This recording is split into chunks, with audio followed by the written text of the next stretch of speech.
رئيس الحكومة عزيز أخنوش اليوم بالرباط بدعم جمهورية الرأس الأخضر للمخطط المغربي للحكم الذاتي الذي تقدمت به المملكة لتسوية النزاع حول الصحراء المغربية. أميمة بركيك والتفاصيل.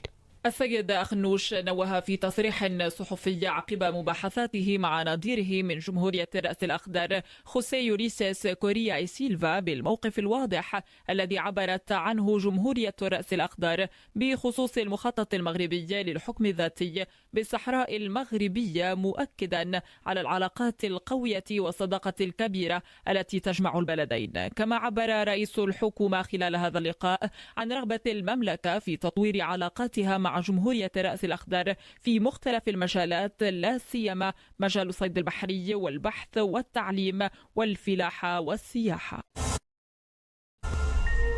وعلى صعيد آخر، أفادت رئيسة المجلس الوطني لحقوق الإنسان آمنة بوعيش اليوم بالرباط بأن المجلس وآليته الوطنية ولجانه الجهوية توصل سنة 2022 بما مجموعه 3245 شكاية، منها 1233 شكاية تلقتها المصالح المركزية للمجلس، و1895 توصلت بها اللجان الجهوية.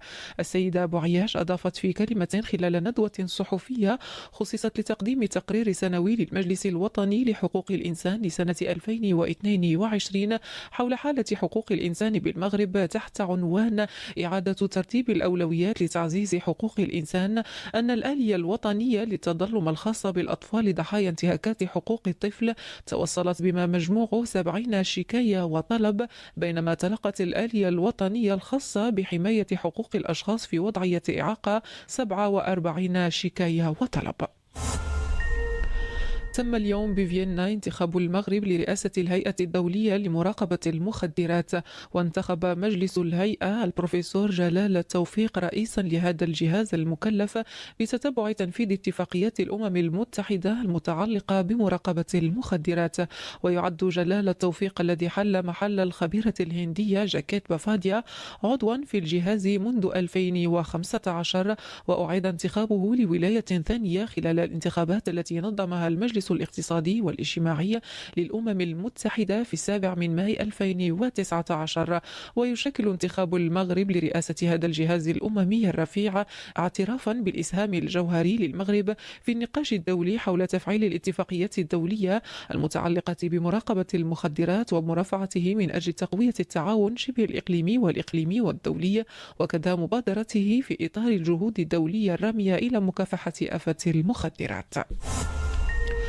ودوليا، أطلق الاتحاد الأوروبي اليوم أول مناقصة دولية لشراء الغاز بشكل جماعي تغطي الطلب الإجمالي لنحو 80 شركة أوروبية من أجل الحصول على أسعار أفضل لتجديد المخزون قبل شتاء 2023-2024.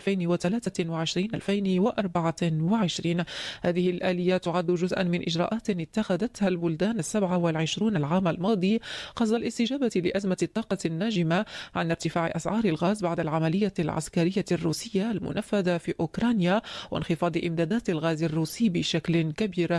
وقال نائب رئيسة المفوضية الأوروبية إنها خطوة تاريخية نستفيد من الثقل الاقتصادي الجماعي للاتحاد الأوروبي لزيادة أمننا في مجال الطاقة ومكافحة أسعار الغاز المرتفعة.